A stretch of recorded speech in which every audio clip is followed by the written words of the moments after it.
Welcome to the Boneyard with Steve Robertson. As always, I am your good friend and host, Steve Robertson. And your good friend and host is a little bit tired today, not going to lie. We got home from Fayetteville about 1 a.m. Long weekend. We're going to break the whole thing down. We did what we needed to do. We didn't do what we wanted to do. And we didn't do what we were capable of doing. Proud of the effort, not proud of the final result. But very happy to get a win. All that understood, we got baseball to play, meaningful baseball to play. Got to have a great week. Need to have a 4-0 week if we can. Listen, I'm in favor of canceling the North Alabama game too. That understood.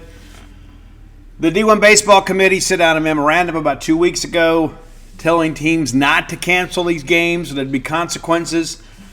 I hoped that maybe a thunderstorm would roll through tomorrow. That doesn't appear to be the case. We did get some rain overnight here in the greater Starkville area. But not enough. Not enough. There is a little bit of rain in the schedule today and a little bit tomorrow. Maybe we get lucky. It looks like the rain starts in the morning hours and is gone mid-morning. So I don't know if we could, in good conscience, cancel the game. I wish we could.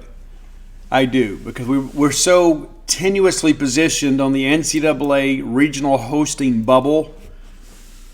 There's just not much margin for error. And playing this game, a game that we probably win playing largely reserves, doesn't really help us. Gets us another win, but it doesn't really help us when it comes to our postseason resume. But it is what it is.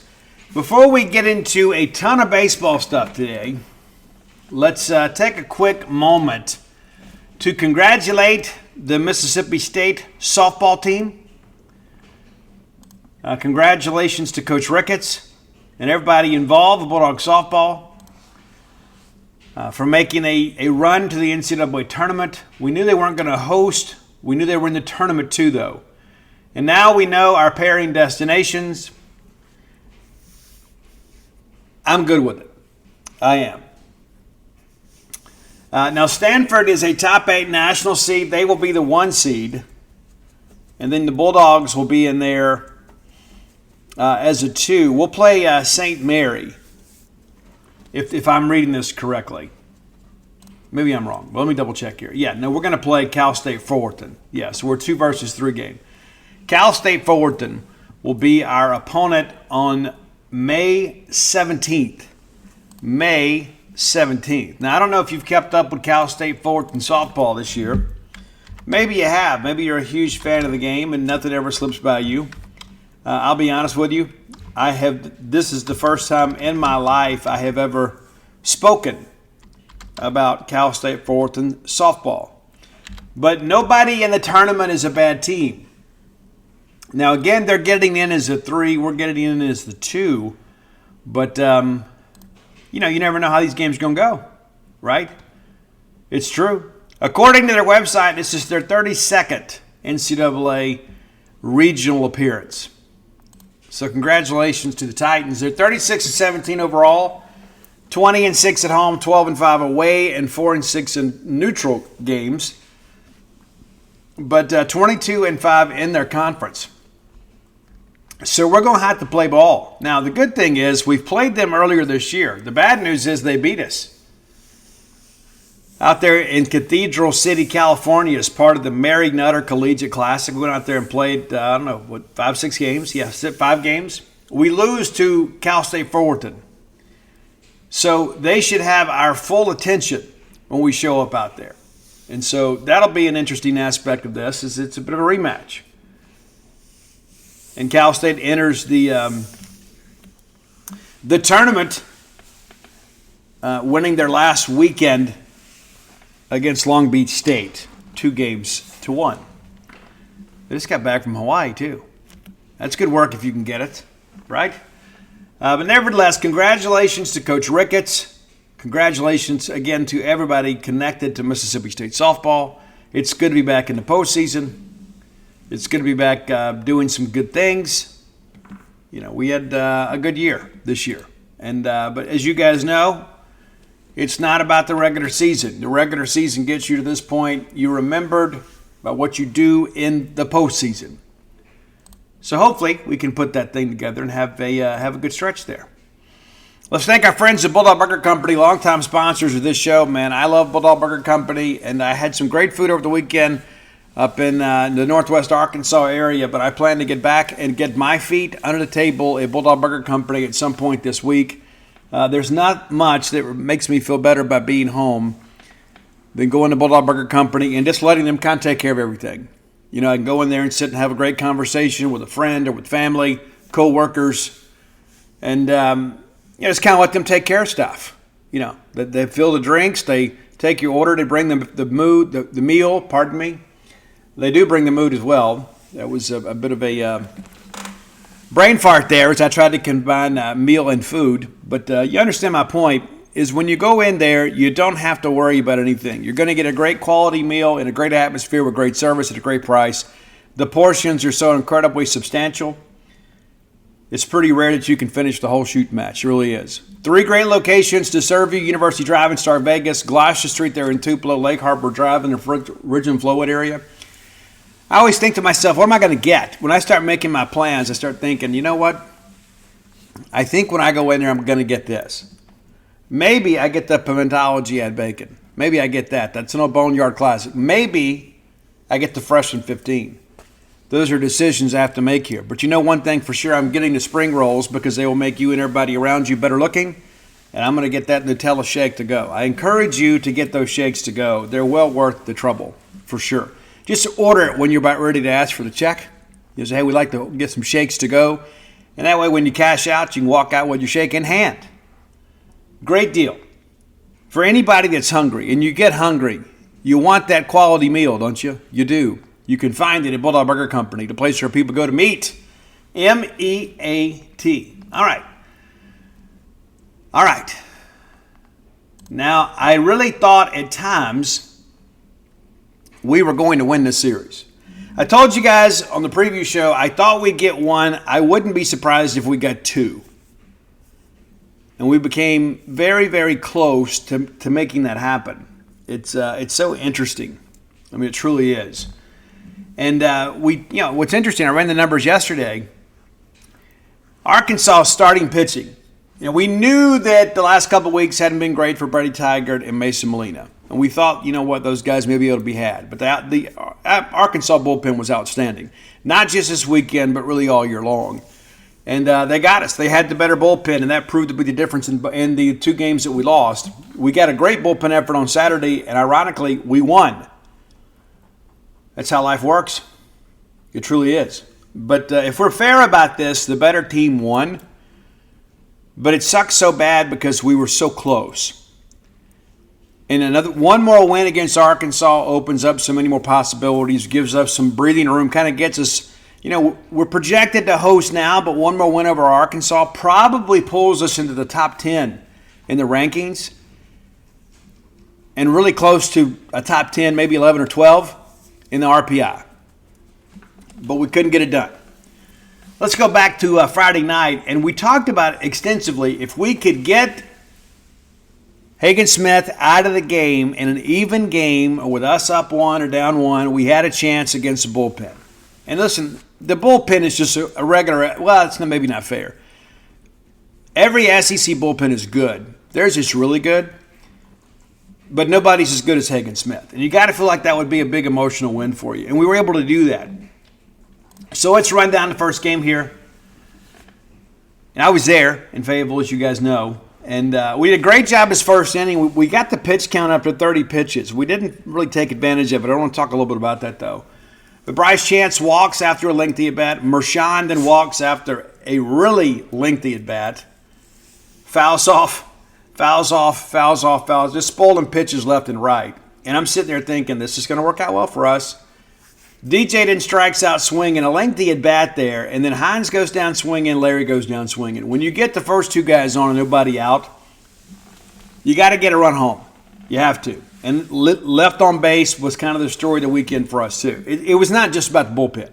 It never is. All right, bottom of 1, Cal goes out there, fairly efficient inning for him. He goes 1, 2, 3. He gets Sprague looking to end the frame. A little bit of a lengthy at bat there, but pretty efficient there. Top of second. You talk about efficient. One of the things that I want to talk about here with this, you have to make in-game adjustments. We made one here, and it didn't just work out, okay? Because we go out there and we run up 30 pitches in the first inning. Well, then when Hagen Smith goes to the dugout and speaks to the pitching coach, it's going to be like, hey, we got to get ahead, You got to get out there and throw strike one and get ahead and start managing counts. So we know we're going to probably get first pitch fastballs. We do. Aaron lines out to left field. Of course, Connor Isaac out for the weekend with a strained oblique. Expected to be back this weekend. Pulliam then hits one pretty well, flies out to center. Both of those are on the first pitch. And then Kohler, you know he's going to take a pitch just to kind of extend the inning a little bit there. So you throw a meatball in there and he takes it. Gets down a 1-2 count and eventually strikes out swinging. So very efficient inning there for Hagen Smith. But I think we've made a pretty good dent in that pitch count. That's a guy that didn't work deep in ball games. Guys that strike out a lot of hitters don't work deep in ball games, historically. Cal goes out in bottom of second. Really good inning for him. He gets Eloy to go down swinging. McLaughlin strikes out swinging, and White pops up to second base. And that was on an 0-2 count. You know, you're getting ahead here. All right, top of third. We kind of get into pitch count a little bit more here. We don't get a lot going here. We kind of waste some opportunities. But, again, you're kind of putting a little chink in the armor a little bit, or kink in the armor, however you want to say it. But Johnny goes down swinging. Chanston singles to center field. I thought Bryce is getting more comfortable as our leadoff hitter. He is. Mershon goes down swinging. Then Jordan singles to left field. Did a really nice job there. Hines comes up now. 2 men on, 2 out. Base hit's going to score a run. He hits it on the absolute screws, man. But it's right at the first baseman. If that ball is 2 feet either way, that's at least 1 run for Mississippi State, maybe 2 with DJ running from first. That's baseball sometimes. You go back, every out is precious. We talk about this all the time on the show. A lot of times we get down later innings and we feel like those outs are more precious. They're more difficult to get. But every out matters. And again, Hines just absolutely squares it up here and hits it right to first baseman. It was kind of one of those eat it or catch it type deals. All right, bottom of third, Helfrich singles to left field. The first hit for the Arkansas Razorbacks off Cal Steven. And then he bounces right back, gets Jones to fly out to center. Wills Meyer strikes out looking. And then Holt pops up to second baseman. So, one time through the order, you give up 1 hit. Top of 4, Larry flies out to left. Downs goes down swinging. Pulliam strikes out swinging. Not especially efficient. Not especially elongated. It's kind of an average inning here. Bottom 4, Stovall pops up to third baseman, and then Sprague-Lott singles to center field. We had a tough time getting him out this weekend. Eloy then singles to center, and Anderson runs at first and second. You get a fly out, so you're thinking, okay, we're 1 pitch away here. McLaughlin does fly out, and Sprague-Lott takes third. And then we got up 0-2 here, and I thought to myself, the last thing we can afford to do here is throw a wild pitch. And then we do. I don't know about the pitch selection here. I get the whole, trying to get him a chase, but it's an 0-2 deal. Everything is kind of powered up here. And we basically give it to him. We do. He fouls a couple pitches off, and then White homers to left field, makes it a 3-0 game in favor of the Razorbacks. But again, you go back to this, you're a strike away from getting out of this with them getting nothing. 2-run home run for White, pardon me. But that's the thing I go back to. We talk about, baseball's a game of inches. Hines hits that ball right to first baseman. Here's a situation here where we've got a guy guessing a little bit, and we gift them a run. Then Helfrich flies out, but it's 3-0, and you kind of felt like, we might be in trouble. But instead, the Bulldogs strike right back. Logan Kohler singles to center field. Man, how red hot is this kid? Long strikes out swinging, and then Bryce Chance walks on 4 pitches. So now, again, you got runners at first and second. 2-hole hitter coming up, and Mershon strikes out swinging. They've had some good at-bats. Didn't have a lot to show for it, but had some good at-bats. Well, then they walk DJ on 4 pitches. Base is now loaded with 2 outs, so it's a similar situation than you saw early in the ball game. This time Hines hits it on the screws again, but a little more loft to it. And it is a line shot down the right field line, and it clears the bases to tie the game at 3. And you can hear a pin drop in Bum Walker because they're all thinking, with 3-0 lead, Hagen Smith's going to cruise. They also understand, too, that he's traditionally a 5 or 6 inning pitcher, and now you're in a situation, it's a tie game in the middle innings. Amani strikes out swinging, but the Bulldogs have done their job to pull even. The first thing you have to have after you get a productive inning and you get a crooked number up on the board, you got to have a clean inning. We get one here. Jones pops up to second. Wilsmeyer fouls out to the first baseman. Holt strikes out swinging. So not only is it a 1-2-3 inning, it is a soft contact inning. And Justin Parker talked about that last week, about how you start seeing the game plan really kind of take root in the middle innings. Top of 6, they bring in Christian Fouch in place of Hagen Smith. So the Bulldogs have done their job. Hagen Smith is going to be no better than a no decision in this ballgame. Downs it lines out to right on a 3-1 count. Pulliam grounds out to second, and then Kohler grounds out to first base unassisted. But putting the ball in play. Brand new reliever, throws the ball really hard, and put it in play. All right, bottom of 6, Arkansas takes a lead here. Stovall flies out to left, and then Spraglott homers to left field. Just left it up. Lloyd and singles to center. McLaughlin strikes out swinging. White pops it to the catcher. But now it's a 4-3 game in favor of Arkansas as we head to the final 3 innings. Johnny Long singles to right field. And it's always nice when the 9-hole hitter opens up with a leadoff single. It's great. You love the home run, but you understand my point. You get a leadoff runner on, especially late, it seems to mean a little bit more. Bryce Chance goes down swinging. That's a bit of a rarity. Dave Marchand then walks. And then they bring in Gackel, who is really, really good. Really throws hard. And he gets DJ to strike out looking and Hines to strike out swinging. Those were 2 very big at-bats. We get nothing from it. Of course, now you got runners at first and second with less than 2 outs. You don't get them home. And these are the things that come back to haunt you late in close ball games. Bottom of 7, Helfrich grounds out to short, Jones grounds out to short, and then Wilsmeyer fouls out to the first baseman. So Cal Steven did his job. He absolutely did. Top of 8. Big inning for the Bulldogs here, and it felt like, maybe we can steal this one. Amani is out, grounds out to first. They toss to the pitcher who covers. And then Aaron Downs gets on a fielding error and then takes second. It was clearly a single and an error here. He's going to beat it out, and the throw gets loose, enables him to take second.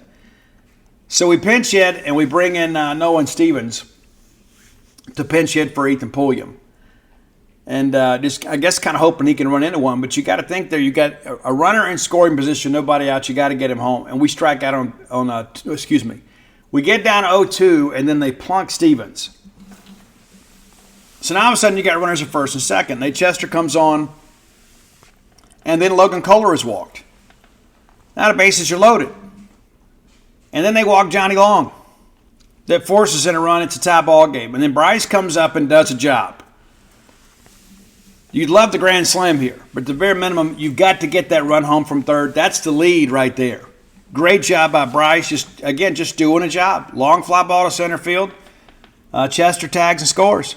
It's a 5-4 game for the Bulldogs. We still have a chance to tack on here. Marchand then walks. And, you start thinking, we can get greedy here. They bring in McIntyre for Gackel, and he gets DJ to strike out looking. So back-to-back at-bats for DJ. Just kind of a tough luck deal, and just kind of got lost in the guessing game here. And you got to say, 3-2 count, 2 out, runners on base. You got to put that ball in play. Too close to take. It was. But State has a 5-4 lead, and we go grab Tyson Harding. And right here I'm thinking, you know what? Tyson's been so good, we just got to keep the ball in the ballpark. We're in good shape. Holt then singles to left field. Really good job of hitting here, but it proved to be kind of a flare. I mean, it's a 1-2 count following a foul ball, and he just kind of lifts it over the shortstop's head and dumps it in the left field. Stovall then strikes out looking. Now you're thinking, hey, ground ball, we're out of this thing. But instead, Sprague singles back up the middle. Now there's runners at first and second. Lloyd then singles, so 3 consecutive hits, 3 out of 4 hits, and then we walk McLaughlin. Tough right there, man. and Holt scored on a play before to tie the game. So now all of a sudden you look up and things are not good. Bases loaded, and White gets us again. White singles to left field, 2-run score. It's a 7-5 ball game. So we go into this inning with such high hopes. You're thinking, hey, we get 6 outs without them scoring a run. We take a Friday night game in Arkansas that nobody expected us to win. Yeah. But instead, we come out of that inning with a 2-run deficit. Diggs flies out to center, and Jones grounds out to third. So we go to the ninth. And just when you think all hope is lost, State loads the bases here. Hines walks, lengthy at bat here. He earns a base on balls. And then Amani singles to center. Now we got 10 runs on base with nobody out. And I'm thinking here we should bunt. That's what I'm thinking. Let's bunt. Aaron's bunted before. I understand what you have behind him. And I guess that's probably the thinking with Lamonis here. Is Aaron Downs may give me the better chance here to get a base hit and chase that run home from second. And maybe you can go first or third there and set something up. And so I'm sure that's what he was thinking because you got 7, 8, 9 behind him. Well, we don't bunt here, and Aaron hits a little number that's going to work like a bunt. And then they toss it to the pitcher, and he drops it. Then they bring in Gage Wood, who gets Nate Chester to pop up to second. And this is the most frustrating part of this for me. And I get, again, a 7, 8, 9, I get it. Bases loaded. We don't even get a productive out here in the ninth. This is the kind of stuff that just drives you crazy as a hitting coach. Chester's trying to do a job, but he pops out to short right. Colden strikes out looking. That is absolutely unacceptable. And then Long pops to first baseman. So we don't even get any solid contact. Because you start thinking here, hey, let's say Nate Chester, skies the ball to right, runner tags and scores. Now it's a 1-run ball game. Anything can happen. But we get nothing going here. Again, we load the bases and get nothing from it and lose the ball game 7-5. It's very frustrating, but again, let me remind you, we all decided on Thursday we weren't going to win Friday. That's what we all thought. We thought, hey, look, we won't win Friday, we'll win on Saturday, and then Sunday will just kind of be whatever it's going to be, right? Well, that's exactly how it worked out.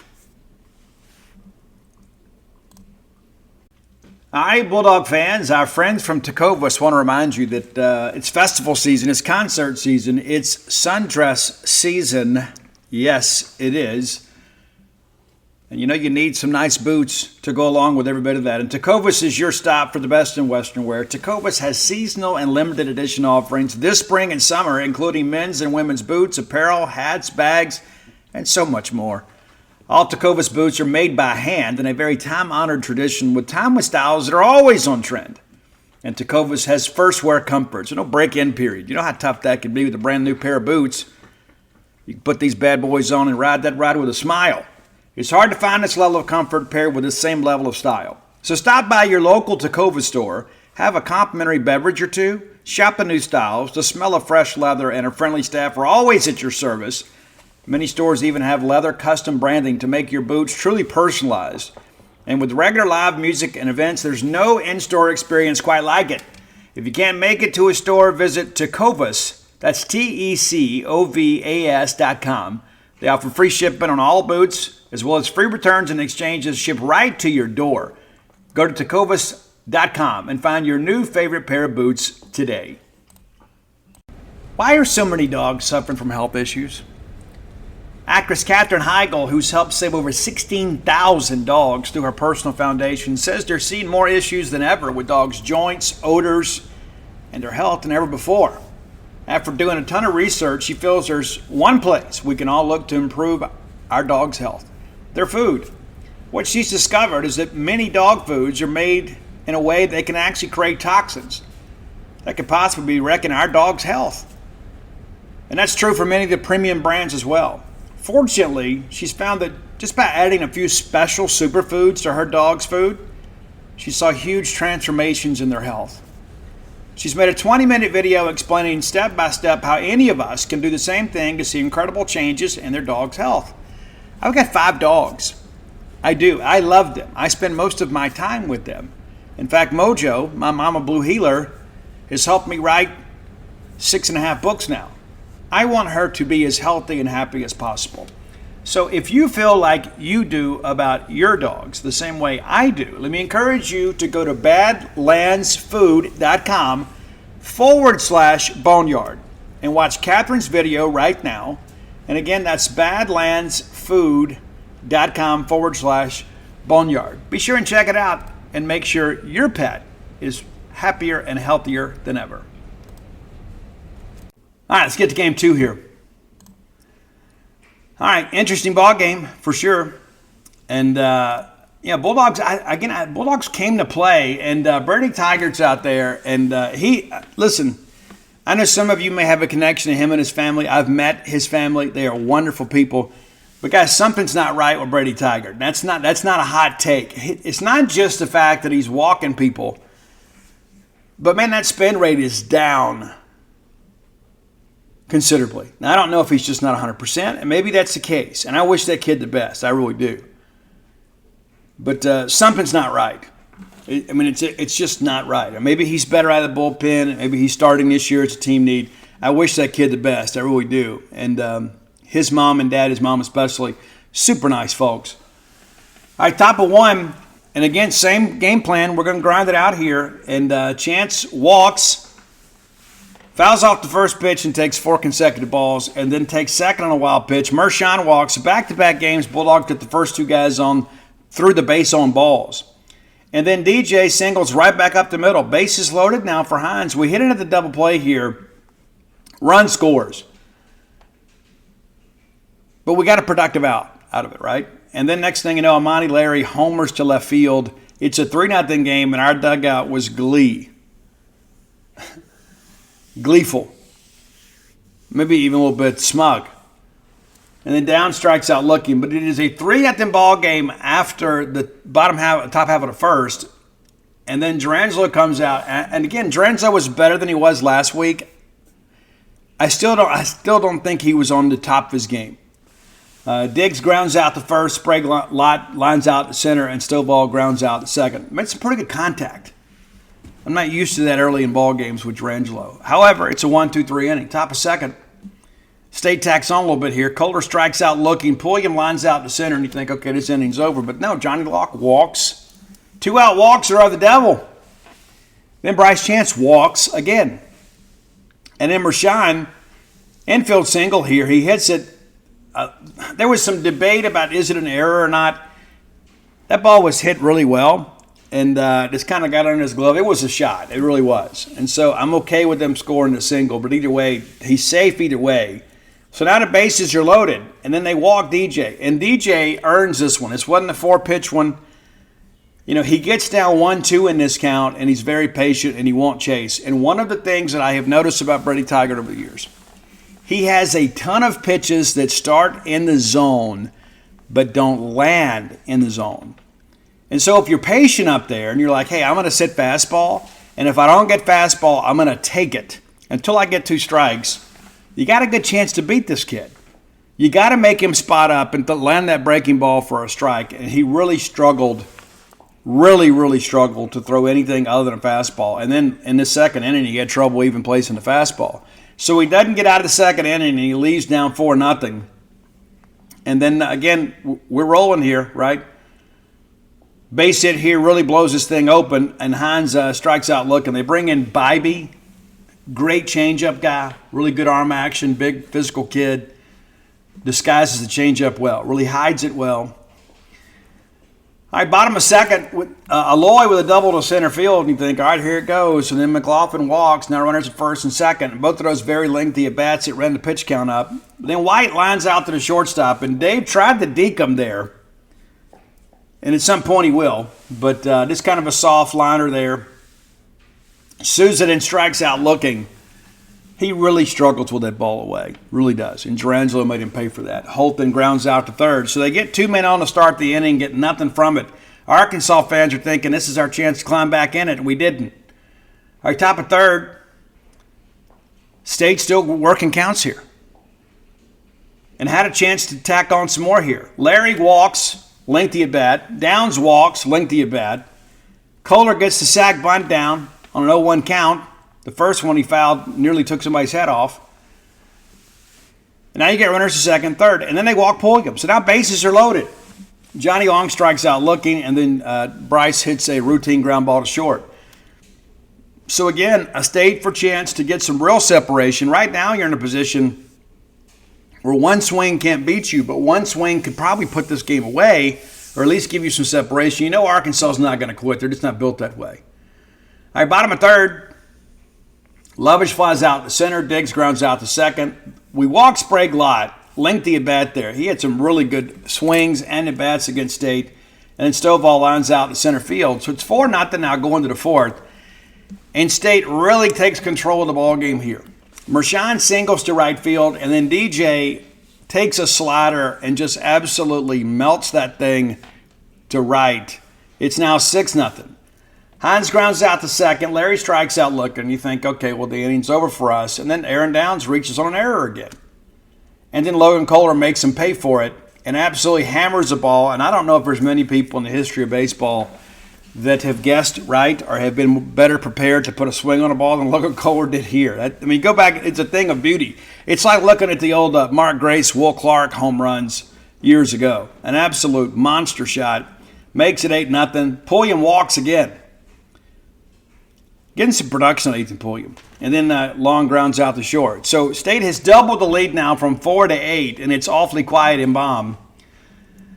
Our bottom of 4, Arkansas gets on the board here, and we helped them a little bit here, a little bit. Aloy lines out to first, and then McLaughlin walks. And guys, it's a 2-2 count, and we just couldn't finish him. Fouls a couple balls off. We couldn't get him a chase. We ended up walking him. And then White singles to center. Man, White just had a good weekend against us. And then here we go, a chance for us not to turn 2, but at least get an out here. It's a ground ball to second, and Ethan throws it before Hunter's ready.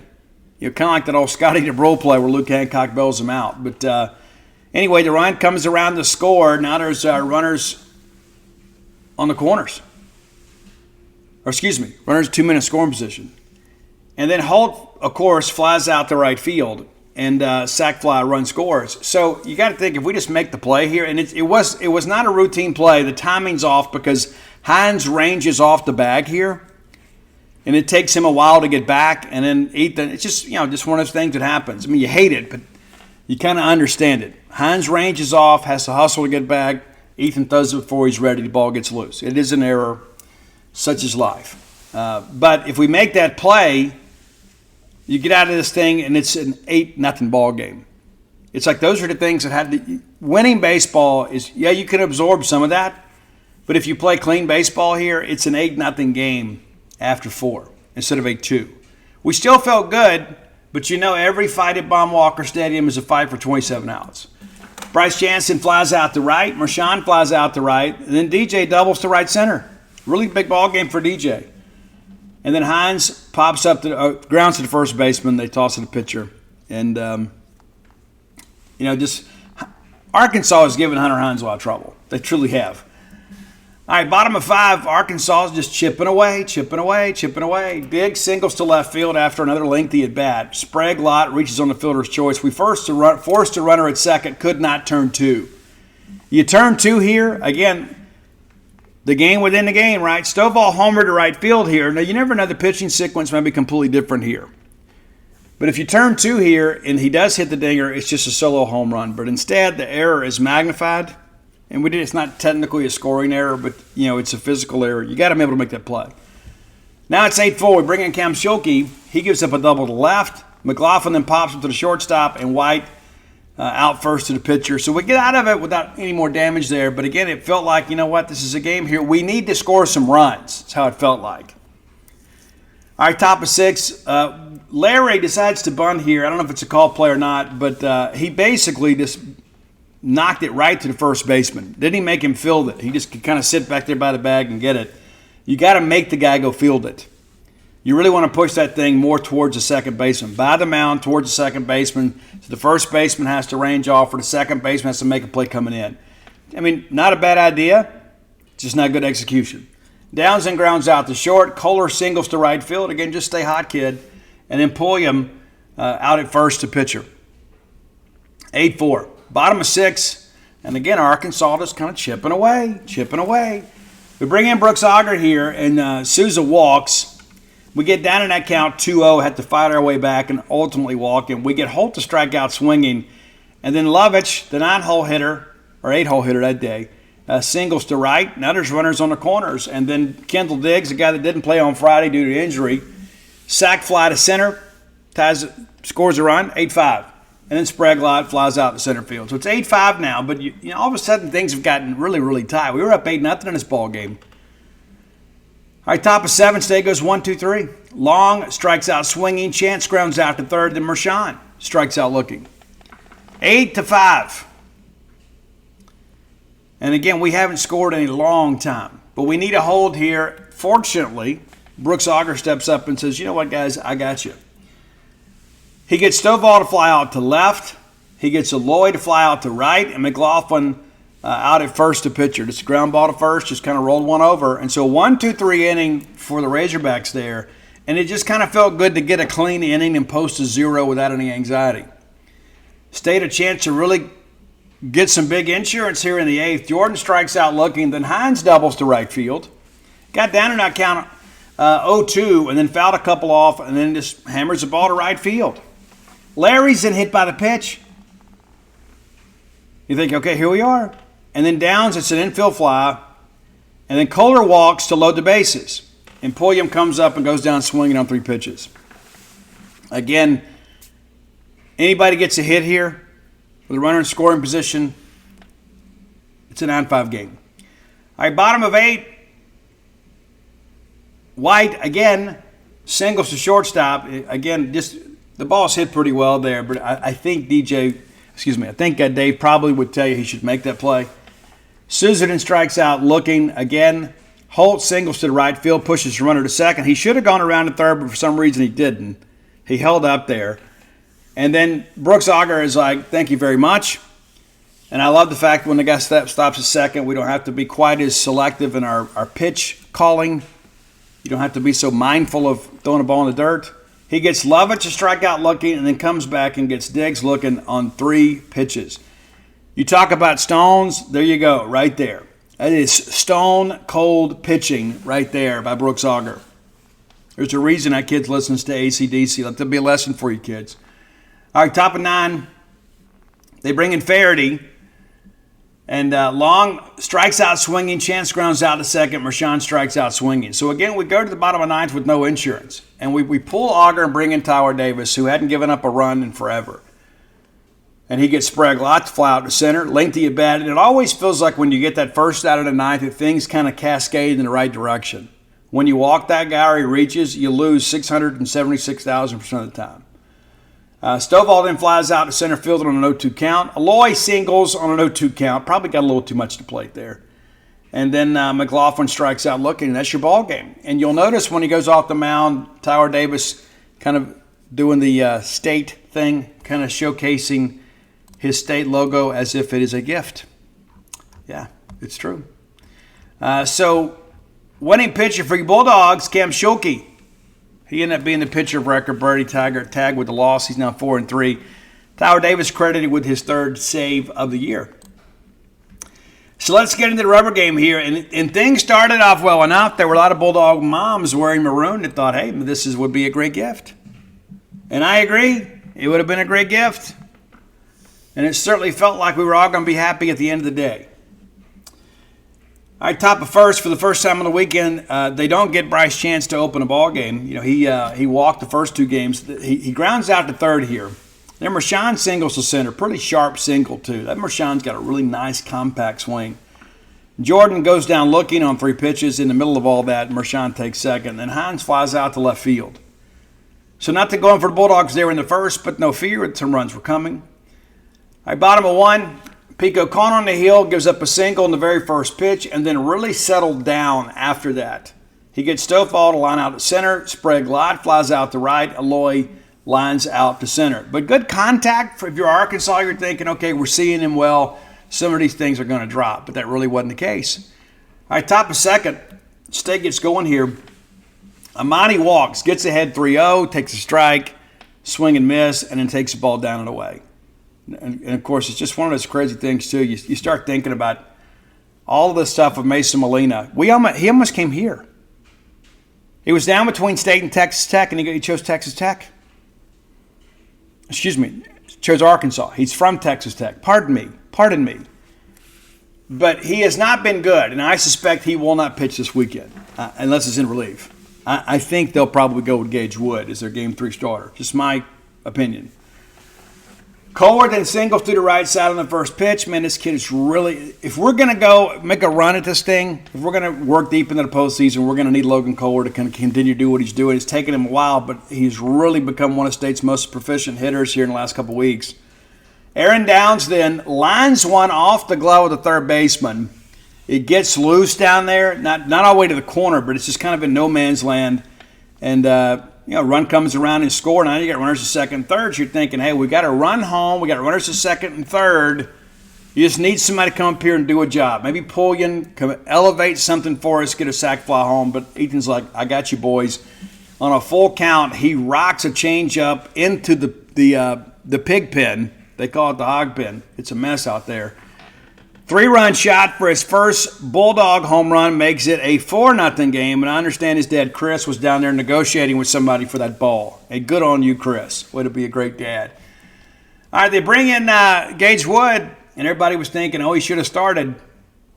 He comes in the third pitch. He gets down 2-0 in the count and then throws a belt-high fastball that Jay Powell turns into a souvenir. And if I saw it correctly on the replay, a Bulldog fan got that baseball. So good on you, sir. And congratulations. Jansen pops up to second. Mershon's out at first on the grounder. Jordan singles to left field. And DJ quietly had a pretty good weekend. You remember those two big at-bats late on Friday, but he quietly had a pretty good weekend. Jordan singles to left field, then Hines strikes out swinging on 4 pitches. But it's a 5-0 game, and you're thinking, all right, okay, but I see you, Bulldogs. And I'm thinking to myself, hey, I'm glad we got a lead here, but there's a lot of game left. Bottom of second, McLaughlin grounds out to first. Helfrich then doubles to left, but White fouls out to the shortstop. It's Mershon ranging outside of third. And Diggs goes down swinging. Not really a competitive at bat there. And State goes right back to work, and a chance to make this even bigger than it proved to be.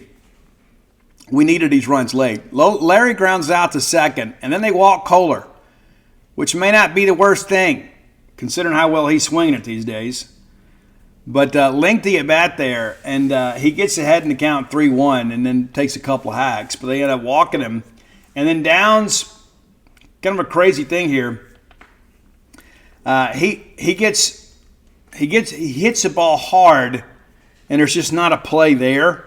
It's just one of those wild things. It's a chopper really kind of behind the bag, and the guy elevates and gets it. If he doesn't get it, Kohler's taking third. But there's no play to be made. It's not a defensive lapse or anything. It's just kind of how the ball bounces sometimes. And then Pulliam comes up and sends a rocket towards the second baseman. It goes off his leg and into right. And yes, that would be considered a hit. They scored it a hit as they should have. And run scores. It's 6-0. But now again, we got runners at second and third, less than 2 outs. Base hit here gives us some real separation. And you kind of start thinking here, if you get a base hit here, you might have some Arkansas fans thinking, you know what, I'm ready to go. But instead, Powell strikes out swinging, and then Chance fouls out to the second baseman. Really needed somebody to put a ball in play there. However, Pico's on the hill. He gets a 1-2-3 inning. Jones strikes out swinging. Hope flies out to right. Stovall with the comebacker to the mound. Pico defends his position and nearly won the race to first base himself. Top of 4.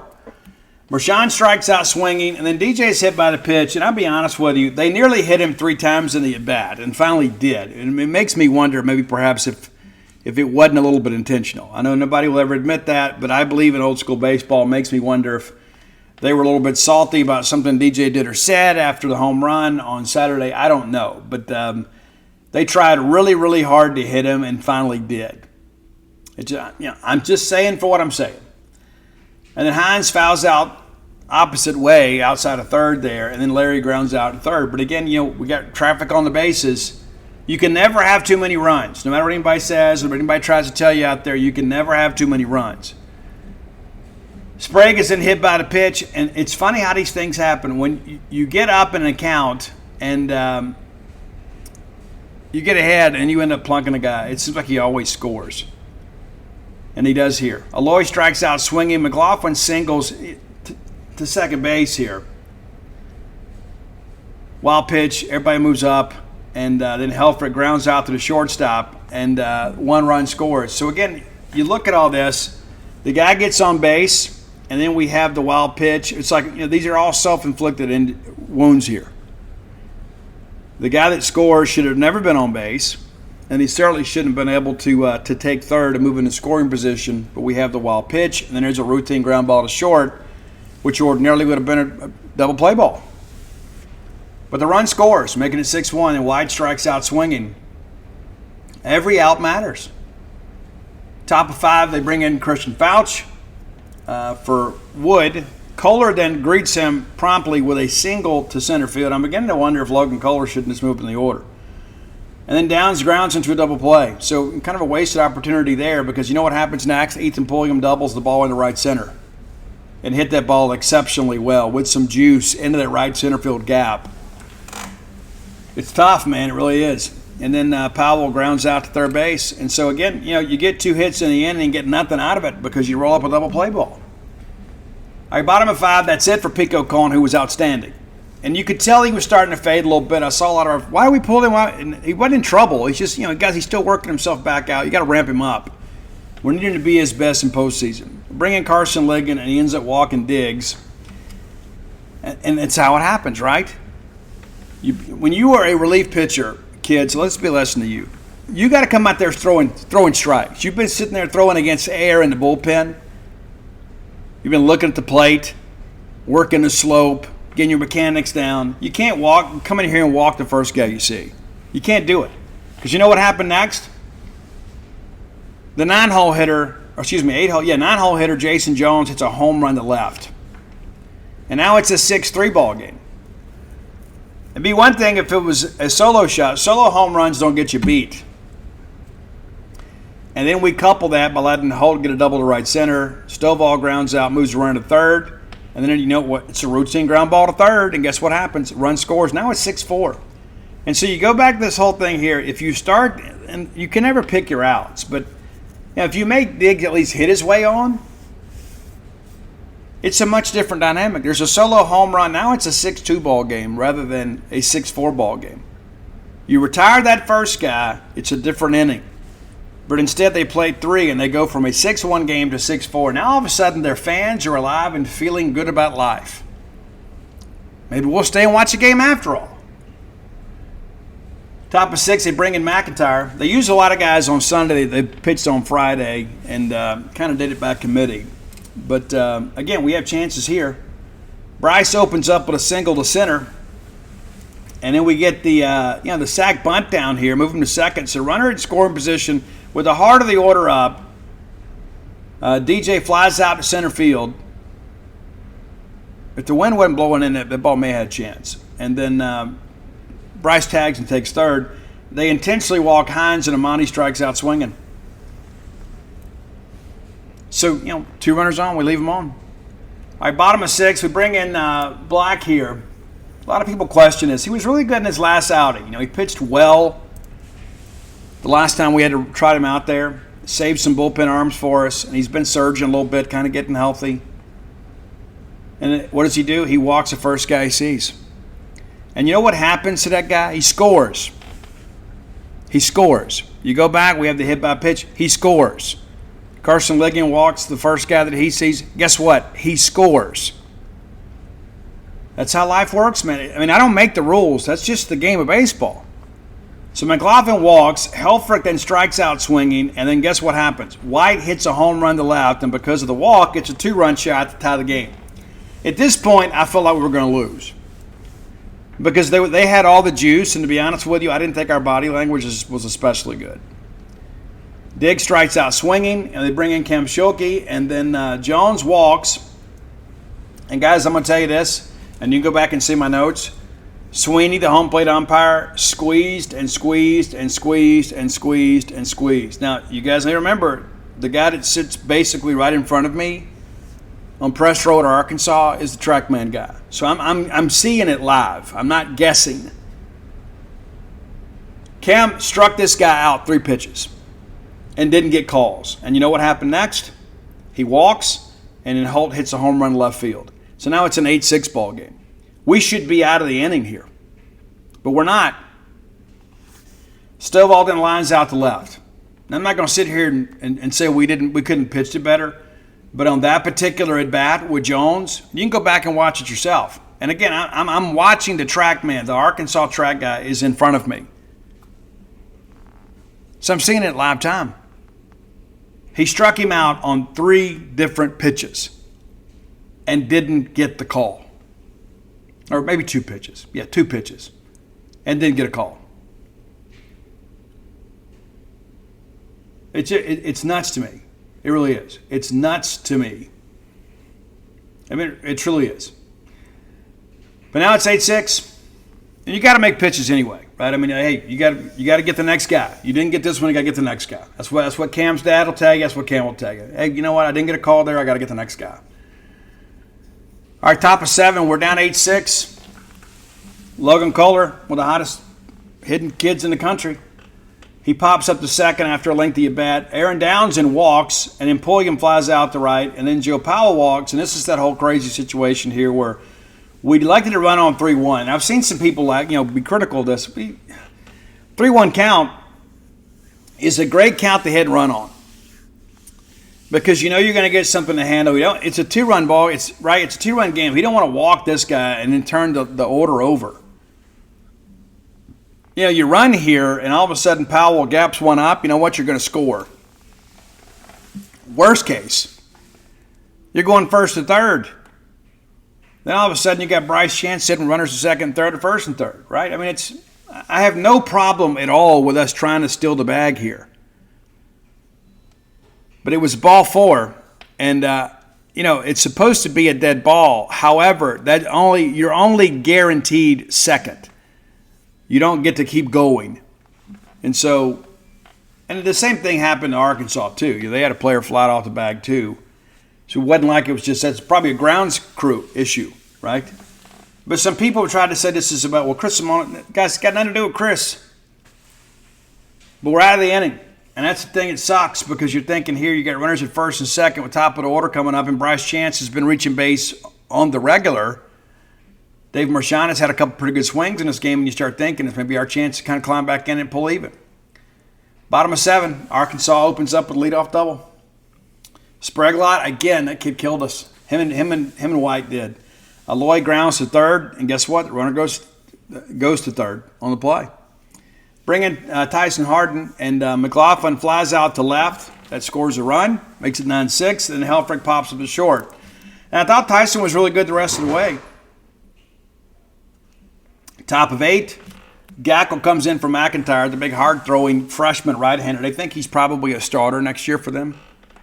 Chance flies out to center. Marchand then singles to center field, and that's on a 0-2 count. Really good job of hitting there. Jordan, ground ball, but they can't turn 2, and this is where they thought they had the transfer issue. We challenged the play here, but he was out. Hines then strikes out swinging, and that's the inning. So again, traffic on the bases. We just couldn't get anything going. Bottom of 8, 1-2-3 inning here for Harden. White fouls out to the catcher. Dick strikes out swinging. Jones and pops up or grounds out to second. And so Tyson's got the sinker working. He didn't have it working on Friday. He did have it going good yesterday. All right, top of 9. We challenge a little bit here. We made it interesting. Larry grounds out to third base. Kohler strikes out swinging. You think, okay, we're down to our last out here. Let's go ahead and gather our things, dear. And then Aaron Downs singles to left field and hit that ball really well. I think he pulled a hammy on the play too, so Michael O'Brien comes in, and then Pulliam walks. The kid not going down here. And then Joe Powell comes up, and you think this is a guy that's already homered one time in the day. You don't need the home run, but you'd love to have it. You just kind of want to you don't be the last guy that's out, right? And then Powell strikes out looking, and I'm sure he was maybe trying to poke one out of there to tie the ball game up. But that's the game in the series. But the bottom line is this, and again, we talk about bullpen stuff. Guys, how many times did we have opportunities to get separation in this game and really put them away, and we failed to do it? Guys, we ought to hit them 13-8. 13-8. Kem Schulke tagged with the loss. Gabe Gackel gets the save there. Will McIntyre with the win. Who's now 5-0. But you look up and down the order here. 13 hits.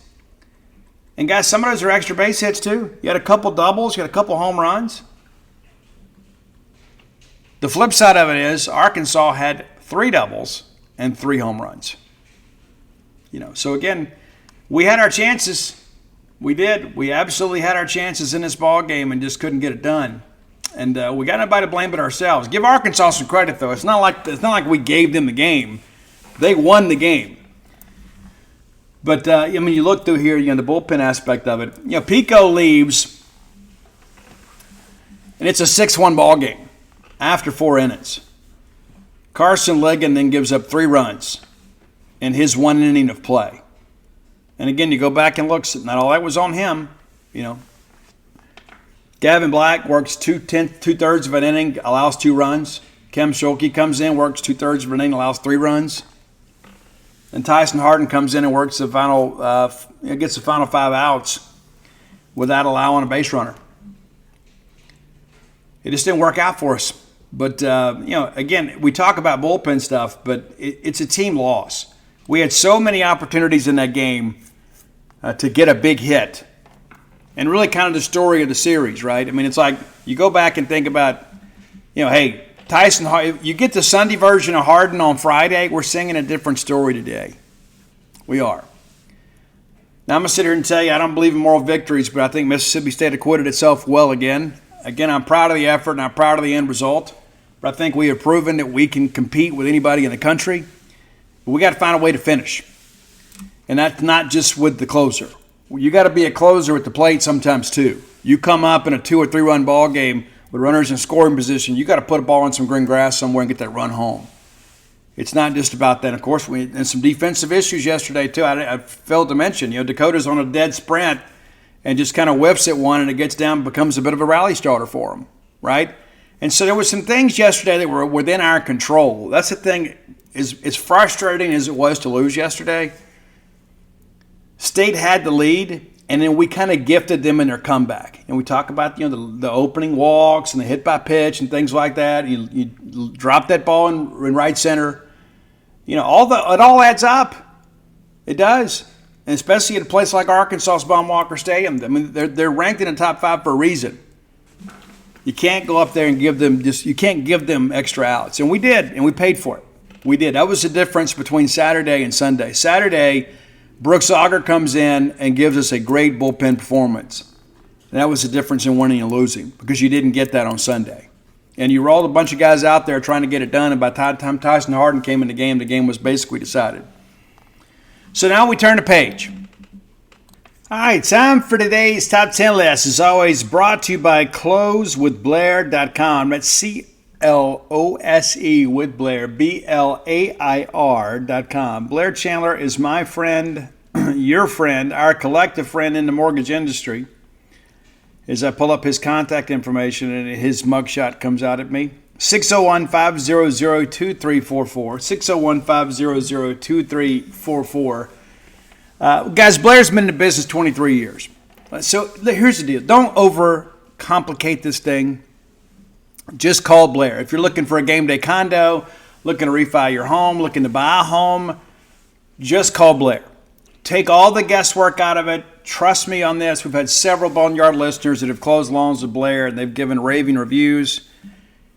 Listen, life is full of decisions, and many of them can be complicated. Don't complicate this one. He's a Bulldog through and through, got a place here in town, season ticket holder, multiple sports, lives down in Madison, licensed to practice in several states. Recently made the move over to Priority One Mortgage. The same level of service went with him. Give him a call or text today. And here's the thing, too, guys. Top 1% close ratio in the country. You need somebody that knows how underwriting wants loans structured. And that's Blair. Nobody stays in any industry 20-plus years by accident. So hit him up today at closewithblair.com. All right. All right, so Roy came up with today's list, and I am well acquainted with this artist, and I agree with his list. And for many of you, you're probably thinking, surely they've done this guy before. We have not. It's John Waite. And you say, John Waite, I thought he was a one-hit wonder. Well, you'd be wrong. John had a very successful solo career, and then spent some time with the Babies, and then part of a supergroup called Bad English that had an album that went 5 times platinum my senior year in high school. And he's still outperforming. And so we're doing John Waite today. Now, we're going to start with the Bad English song. Of course, Jonathan Cain was with the Babies, with John, and also Ricky Phillips was a part of that group. And so they joined up with Neil Schon and Dean Castronova. Those guys obviously both with Journey. Dean Castronova was also part of a band that I love from the late 80s, early 90s called Hardline. Neil Schon produced that first album and actually played guitar on it. If you can find it, it's called the Total Eclipse. It's absolutely worth your time and effort. Maybe we should do a Neil Schon list one day. Because Neil played with Santana at Woodstock. But he's on a great track here off that Bad English album called Possession. Possession. All right, number 9 is going back to 85 when John's solo career, which is kind of rolling pretty good. There's actually kind of a short film about this song.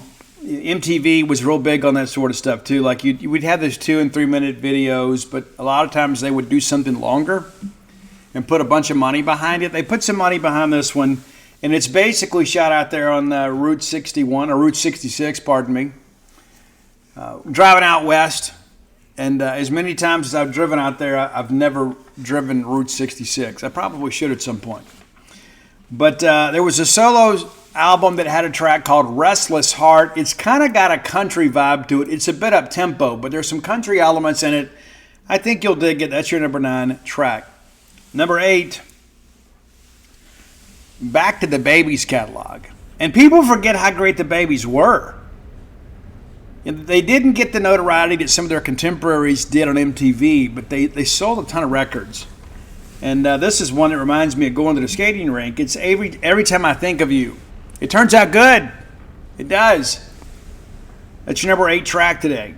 Another deeper cut off that Bad English album is your number 7 track, The Restless Ones. I honestly think that John Waite's vocal performance on that Bad English album may be his best. Just my take. All right, number 6 on your list. Isn't It Time? Big hit for the Babies. And you can find some performance videos out there. They still perform this song live. John does. And basically, it's about, relationship. And it's like, we've been friends for a while. We've talked about, isn't it time, to kind of fall in love. But it's not like a ballad. It's kind of up-tempo. It's got a really nice key arrangement in the beginning. And so now we're going to get into some songs that you probably know really well. I got a story about this next one. It's number 5 on your list is Price of Love by Bad English. Now, I have always been a hopeless romantic. Always. And I would venture to say, of the girls that I truly dated and had a relationship with, I would venture to say that they won't say a lot bad about me. I would say that's probably true. That's not to say that things didn't end badly, because if things don't end badly, they typically don't end.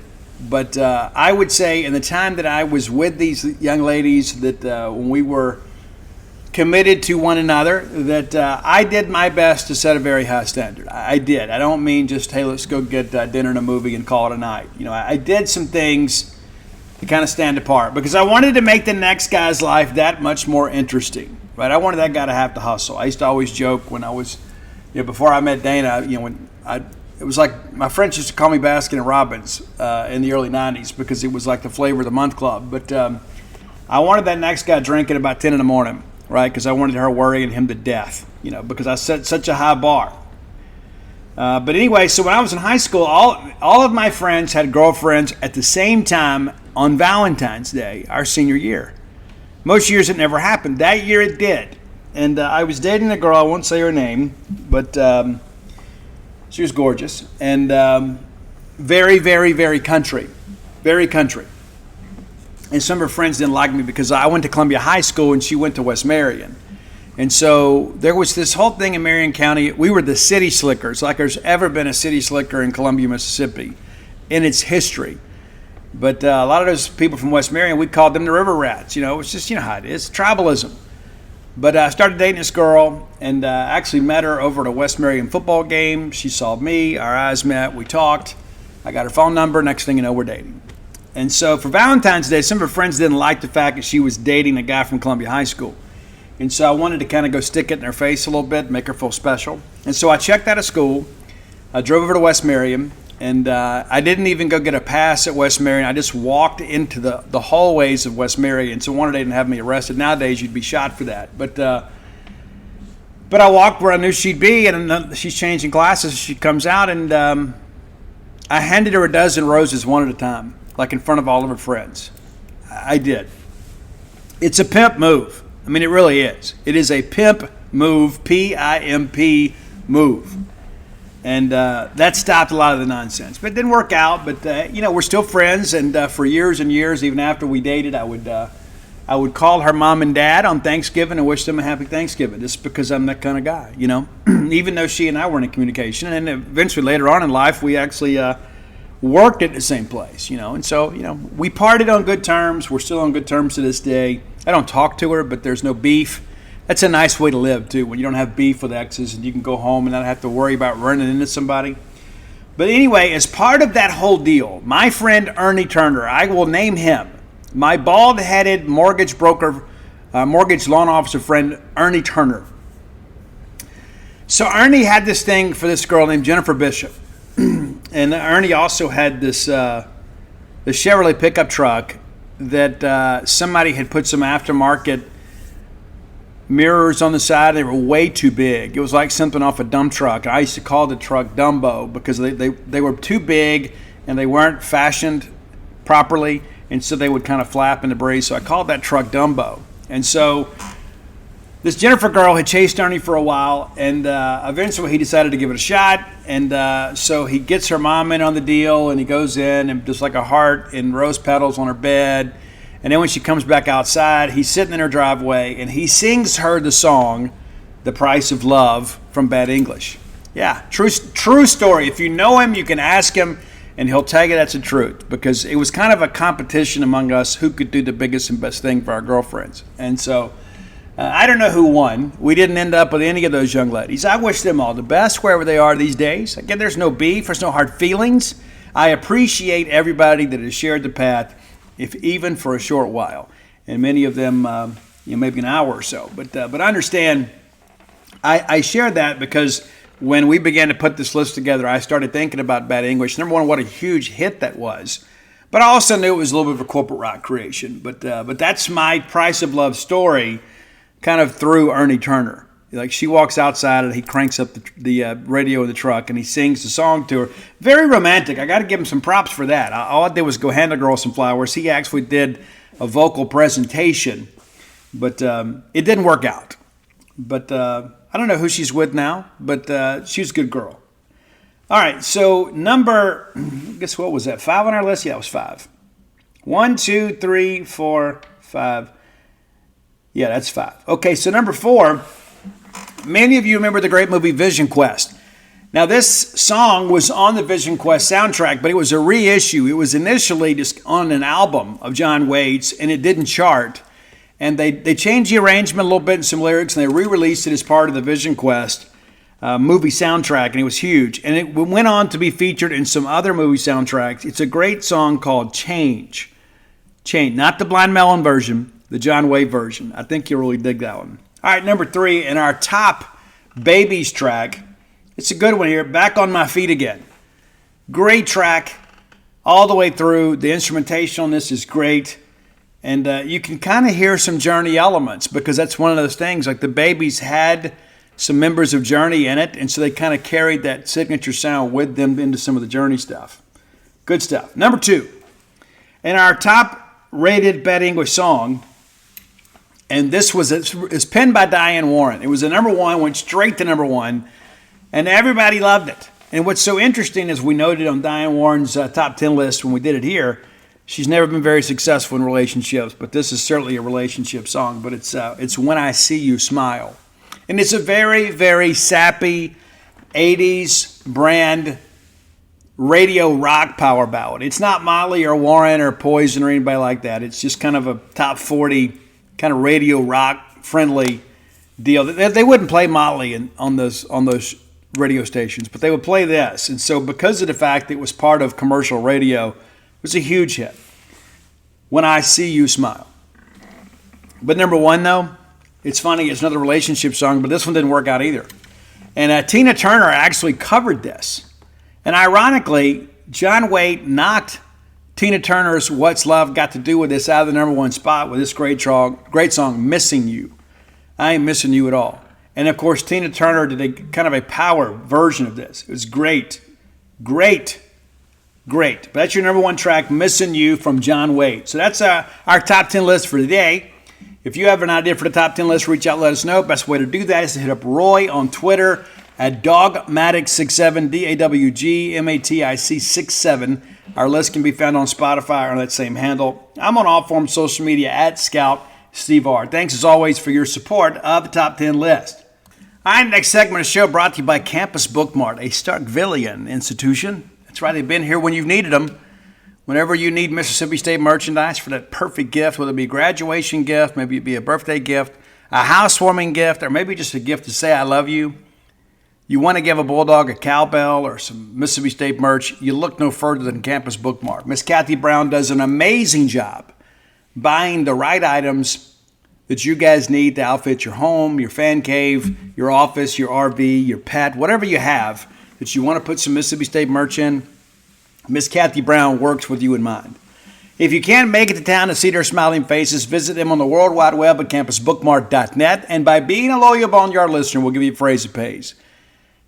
It's BSR. That's right, beautiful Steve Robertson. That gets you free shipping on all orders over $75. Any order less than 75 bones, absolutely incomplete. All right, so Steve, what does the weekend look like, right? What did we go through last weekend? How did it all kind of shake loose? Those are the questions you have for me. And the good thing for you is I have answers. Now, we didn't really want Georgia to sweep South Carolina. We were pulling for a split. We didn't get that, though. You know, that's the crazy part of that, is now we're 6th in the SEC. We would have been tied with them for 5, but, it's just kind of part of the deal, right? I mean, you just kind of go back and look and say, you know what, we got to keep winning. We can't just lose. We can't help other teams lose to help kind of elevate us. We don't need people to lower the hurdles. We need to win games ourselves. We need to win our way into a position that we do well. So again, Georgia sweeps South Carolina. I don't know that anybody expected that. Maybe in Georgia now up to 3 in the RPI. We're going to look at that in a second too. Kentucky goes to Florida. Huge series win for Kentucky just because it's a road. And Florida's playing for something, right? Florida's trying to get hot late and get in the field. And Kentucky just kind of outlasts them yesterday. So everybody, including myself, that's been waiting on the Kentucky bubble to burst, I don't think it's going to. Yeah, I think they have played their way into a top national seed without any trouble. And they get Vanderbilt this weekend. We'll look at that a little bit shortly, too. But Kentucky, Nick Minchione, getting things done. LSU loses the series to Alabama. I thought LSU might take this one. That Alabama offense is good, and we know LSU pitching is pretty shaky. But Alabama, really not a lot of anxiety with this deal. Auburn goes on the road and takes 2 out of 3 from Missouri. And, good for Butch and those guys to kind of close it out strong. They got Alabama this weekend. The Volunteers take 2 out of 3 in Nashville. And, of course, Vandy salvages it and puts up a 3-0 shutout yesterday. The first shutout of the Vols this year. And, of course, Mississippi State loses 2 out of 3 to Arkansas. And Ole Miss takes 2 of 3 from A&M and Oxford. And I know a lot of State fans are like, oh, yeah, well, we got 2 wins over Ole Miss. And so that helps us in the RPI. And, of course, Ole Miss now back in the top 30. And so here are your SEC standings going into the final weekend. It's interesting, too. We didn't have any rainouts this year. We didn't have any ties. We didn't have anybody miss a game. It's kind of nuts. All right, so in the West, Arkansas, 19-8. They're 2 games ahead of Texas A&M with 3 to play. And, of course, they play this weekend. Mississippi State now eliminated from the SEC West race. And, hey, last year we were done a month before the season ended. We go into the final fourth game of the year, if that makes sense. We make it down. We're eliminated the next to last weekend. So we're 15-12. Now, Mississippi State can finish no worse than third place in the SEC standings. And I want to explain this because I know there's these Facebook and Twitter experts. They try to, well, what if the, no. Ties in the standings are not broken. It's just like if 2 teams finish with the same record, they're going to be co-champions of the SEC. And so we can finish no worse than third. But what if we get swept and Alabama sweeps? Then we would be tied for third. And because of the fact that we hold the tiebreaker, we would be seated ahead of them in the SEC baseball tournament. I know that it's the standings and the tournament seeding is different. It's based on the same thing, but there are no ties broken in the standings. I want to make sure we understand that. But nevertheless, Mississippi State wins 1 or Alabama lose 1. State's locked into third place all by themselves after being picked to finish 7th. Alabama, of course, is 3 games back of Mississippi State. Ole Miss cannot catch Mississippi State. They're 11-16, but they have been hot here as of late. Obviously, LSU now 10-17. Those 2 teams will play each other this weekend. That's Ole Miss and traveling Alex Box. And LSU, just a game behind Ole Miss, and you start breaking this thing down, and now Auburn now mathematically eliminated from Hoover. Missouri is still there. They're 8-19, right? They are 2 games behind LSU. So they're going to show up here understanding they need to win this series and finish a game ahead of LSU because LSU, by proxy of winning the series at Missouri, LSU holds tiebreaker. So basically what Missouri needs is a sweep and then hope that Ole Miss sweeps LSU in Alex Box. So while they're not officially eliminated for basically all reasonable expectations, they are. So getting over to the East here, Kentucky, 20-7, lead the SEC and the SEC East by 1 game going into the final weekend. Tennessee is tied with Arkansas in the overall standings for second at 19-8, and then they're a game back of Kentucky. Georgia, now 16-11, they're out of the race for the East because there's only 3 games left to play.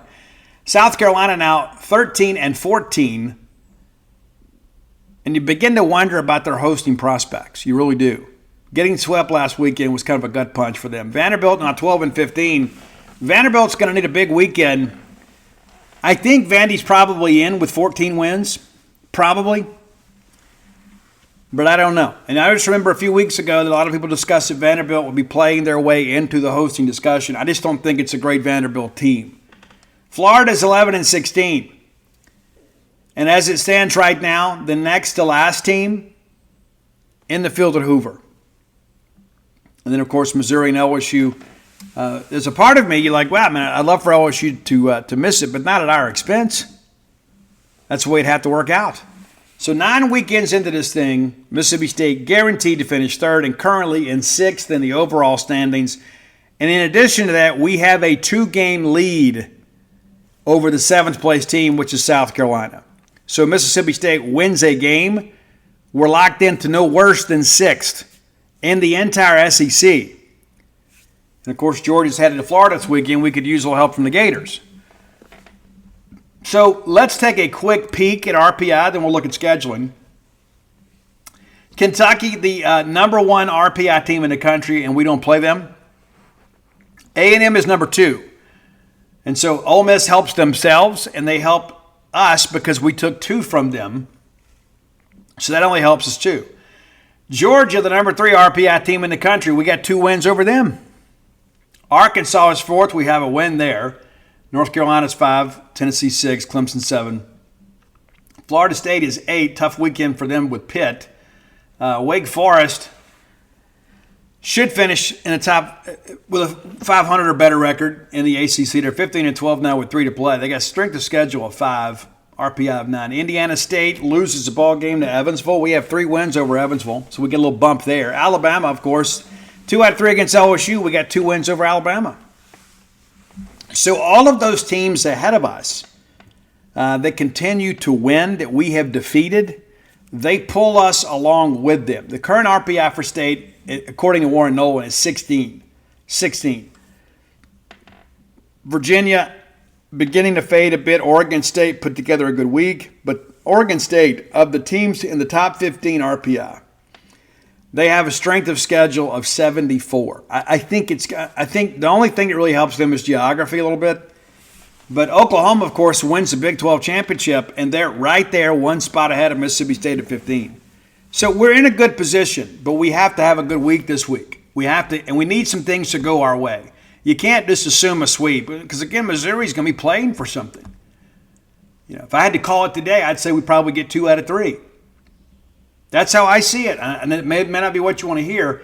I think State needs to get, at the very least, you've got to get 2, which gets you to 17 wins. It also gets you in the conversation to host. I don't think it guarantees you anything. I think all of that will be dependent on what else happens the rest of the weekend around the country. I don't think it's as simple as, hey, if we win 2, we're in. I think we got to get 2 and get some help. I think if you win 3, if you sweep Missouri, I don't think there's any question at 18-12 with an RPI in the teens, Mississippi State would make it. Now, of course, you worry about the North Alabama game tomorrow night. Now, we've already been issued our credentials today for tomorrow's game. And Chris Simona said in post-game when I interviewed him that we plan to play the game. There is some rain in the forecast, but it's earlier in the day. And then, of course, Missouri, a Quad 3 team now. And so we're on the bubble for hosting. We're not on a bubble for the tournament. We are in the tournament. We're either going to be a host or we're going to be a solid number 2. So you can go ahead and make some plans for postseason baseball, right? And so I'll share that, right? Because I think it's important to understand that. 17, again, just like last week. 17 makes it possible. 18 makes it probable. All right, there is some midweek baseball. Belmont's going to be at Tennessee. Wright State's at Kentucky. Ole Miss is at Southern Miss. That's interesting.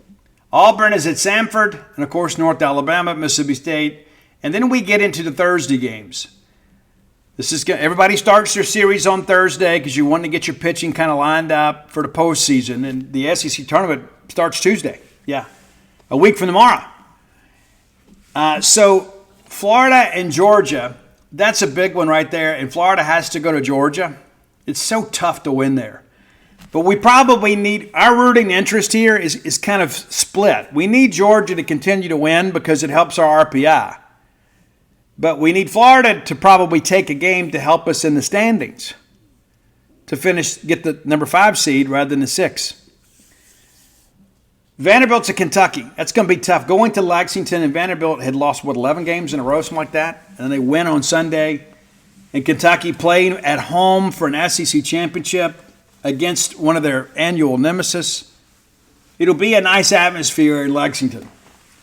South Carolina's at Tennessee. We talked about how the difficult weekend that South Carolina had. It probably bumps them out of hosting. And you think, well, they got to go, knuckle down this week. Well, then you get Tennessee.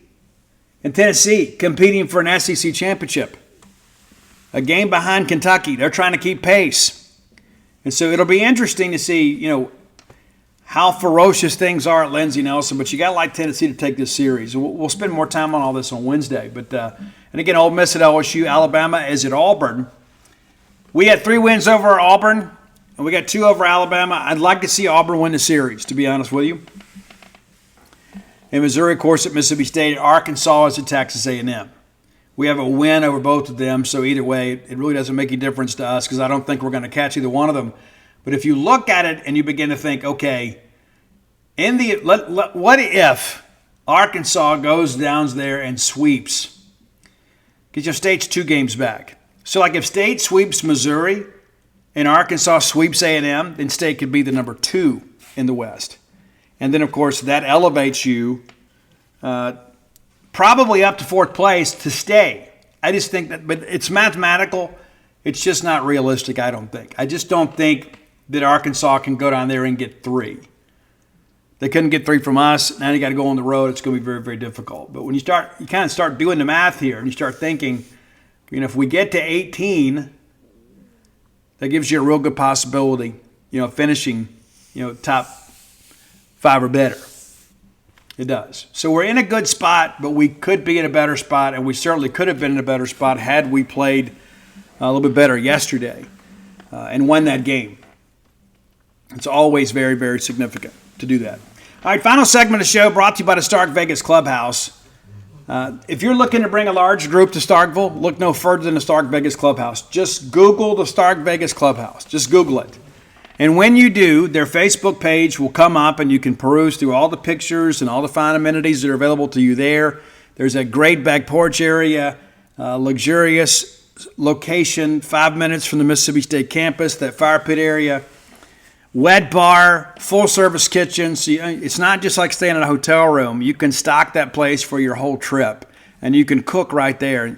And sometimes that's the fun part of it, right? Everybody gets together and let's just all make a meal together. You can do that. How cool is that? You couldn't do that at a hotel. You go into their kitchen, you'll get you arrested. In addition to that, too, it's just so nice to have everybody under one roof, whether it be a work group or a family thing or a staycation.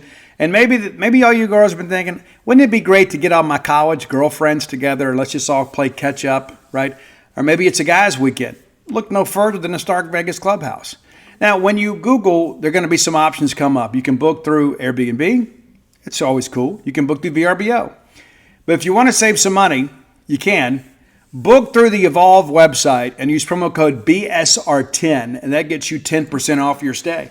Maybe you got it more than I do. Maybe you do. Maybe like Steve, I don't believe in promo codes. I don't believe in saving money. I'm trying to spend it all before my kids get it. So be it. Listen, when I get a promo code, I use it. Sometimes if I have a promo code, I'm more likely to go buy something, right? Just because.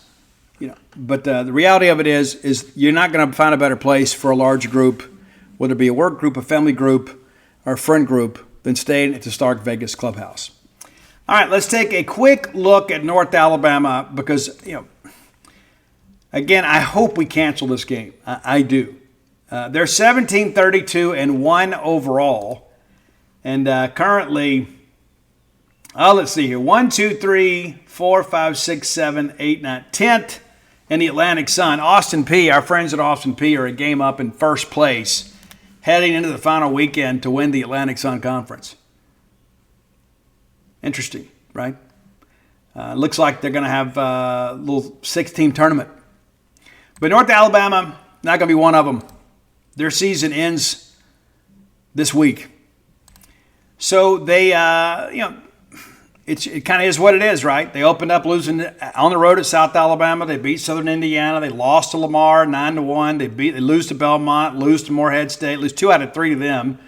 Lose a midweek game to the Racers of Murray State, recently defeated Ole Miss. They lose 2 out of 3 to UAB, lose another midweek to Murray State, and then they sweep UT Martin at home, strike up the band. And it's pretty crazy. They go to Memphis, get beaten 7, and then they lose 2 out of 3 to Kennesaw State. They beat Tennessee Tech, the Golden Eagles, in a midweek game. They get swept by Eastern Kentucky, one of those, the 10-run rule variety. They lose 2 out of 3 to Lipscomb. They beat Alabama A&M at home.